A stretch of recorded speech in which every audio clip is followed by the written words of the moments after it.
एक नई वीडियो के साथ आज मैं फिर हाजिर हूं। आपका होस्ट और दोस्त विक्रांत जोशी आपका स्वागत करता हूं मेरे वी मास्टर में, जिसमें हम लेके आते हैं वर्ल्ड अफेयर्स और डिफेंस के दिन भर की टॉप खबरें। तो चलिए जान लेते हैं। सबसे पहले हम लोग बात करेंगे भारत और चीन के रिश्तों की। एक और नया स्टैंड ऑफ निकलकर सामने आया है जो कि अरुणाचल प्रदेश के तवांग सेक्टर में है, और ये तवांग सेक्टर बहुत ही ज्यादा सेंसिटिव सेक्टर माना जाता है और यहाँ पर कई बार इस प्रकार की चीजें देखने को मिलती हैं। असल में ये घटना पिछले हफ्ते की है जो कि खबर आज निकलकर सामने आई है।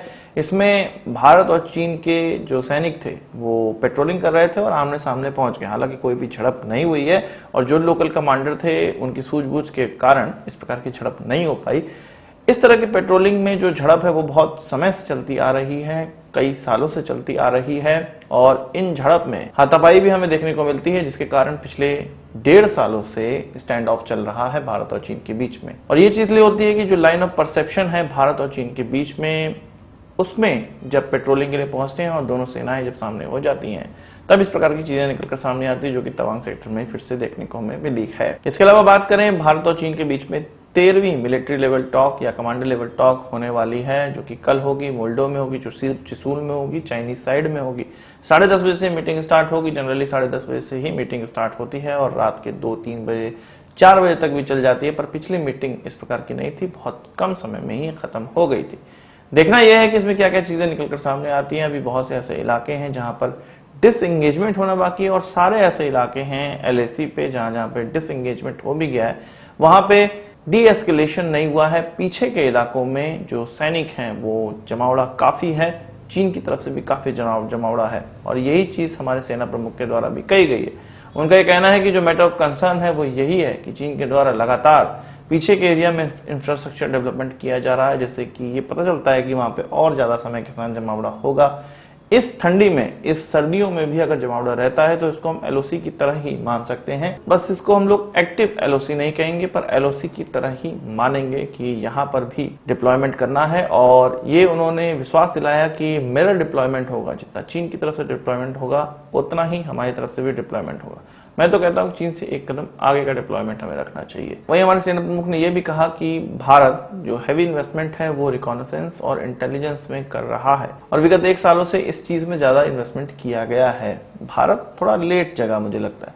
स्टैंड ऑफ की जो प्रक्रिया है वो चीन की बहुत पहले से ही स्टार्ट हो रही थी, जब वो घुसपैठ कई जगहों पे करते थे। तो इस बार जब भारत की सेना पहाड़ की तरह उनके सामने खड़ी हो गई है कि अब आगे आपको अलाउ नहीं किया जाएगा, तो अब भारत को ये लग रहा है कि रिकॉन्सेंस की बहुत ज्यादा आवश्यकता थी, इंटेलिजेंस की बहुत ज्यादा आवश्यकता थी, और वो किस माध्यम से हो सकता है? वो सैटेलाइट और ड्रोन के माध्यम से हो सकता है, जिसमें भारत अभी पिछड़ा हुआ है। विगत 1 सालों से कई ड्रोन प्रोक्योरमेंट हो रहे हैं और भविष्य में भी बड़े घातक ड्रोन खरीदने का फैसला भारत करेगा। अब बात कर लेते हैं DRDO की। DRDO के द्वारा यह फैसला लिया गया है कि प्राइवेट पार्टनर्स को अपने असेट्स वो इस्तेमाल करने देगा। आपको पता है कि भारत में DRDO की कई लैब्स में कुछ लगभग 1 लाख करोड़ रुपए का असेट्स हैं, उसका इस्तेमाल करने के लिए केवल DRDO के प्रोजेक्ट ही अभी तक अलाउड थे। अब अगर प्राइवेट कंपनीज को भी अलाउड कर दिया जाएगा और उनसे कुछ पैसे ले लिए जाएंगे, इससे सरकार की आमदनी भी हो सकेगी और जो प्राइवेट पार्टनर्स को टेस्टिंग फैसिलिटी बनाने में खर्च करना पड़ता है वो नहीं करना पड़ेगा। इससे विन विन सिचुएशन है। और हम देखेंगे कि भारत में प्राइवेट कंपनीज के द्वारा R&D में इन्वेस्टमेंट है वो कम करने के बावजूद R&D का जो आउटपुट है वो काफी ज्यादा देखने को मिलेगा। वही बात कर लेते हैं पाकिस्तान और चीन के रिश्तों की। आपको पता है कि CPEC के तहत ग्वादर में सबसे ज्यादा चीन के द्वारा इन्वेस्टमेंट जो पाकिस्तान में वो किया गया है, पर अब उसका जो अगला इन्वेस्टमेंट है वो ग्वादर से हटके शिफ्ट होके अब कराची पोर्ट की तरफ बढ़ गया। अब ये माना जा रहा है कि पाकिस्तान और चीन के द्वारा कुछ $3.5 बिलियन का यहाँ पे इन्वेस्टमेंट किया जाएगा। नए बर्थ बनाने होंगे, फिशरी के लिए कुछ इलाके बनाने होंगे। इस चीज को अभी इसलिए किया गया है कि अभी देखा है हम लोगों ने चीनी नागरिक बम विस्फोट में मारे गए थे। जो बलूचिस्तान के फ्रीडम फाइटर्स हैं उनके द्वारा चीनियों को वहां पे जीने नहीं दिया जा रहा है और बहुत भयंकर प्रोटेस्ट हो रहा है। इसीलिए चीन अब अपना जो हेडक्वार्टर है वो भी कराची में शिफ्ट कर रहा है। इसके अलावा जो इन्वेस्टमेंट है, अगली जो खेप है वो कराची में कर रहा है, न कि ग्वादर पोर्ट में।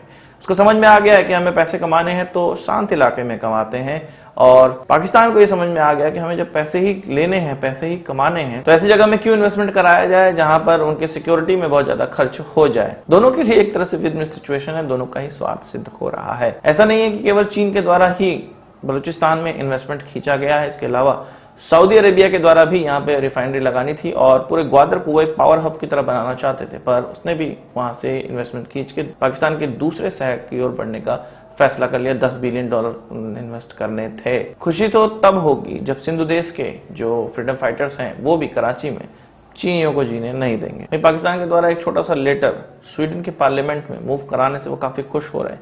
पाकिस्तान के एम्बेसडर हैं स्वीडन में, उनका यह कहना है कि स्वीडन के 2 राजनेताओं के द्वारा, मेंबर ऑफ पार्लियामेंट के द्वारा एक रेजोल्यूशन पार्लियामेंट में डाला जाएगा जो कि भारतीय जम्मू कश्मीर के मामले पे होगा। उनका यह कहना है कि जो धारा 370 हटाई गई 2019 में 5 अगस्त को, उसके खिलाफ इस प्रकार के रेजोल्यूशन पास करवाया जा रहा है और कश्मीर में जो एट्रोसिटीज हो रही उसके खिलाफ ये रेजोल्यूशन पास करवाया जा रहा है और स्वीडन के पार्लियामेंट में ये कहा जाएगा कि EU भी इस तरफ ध्यान दे।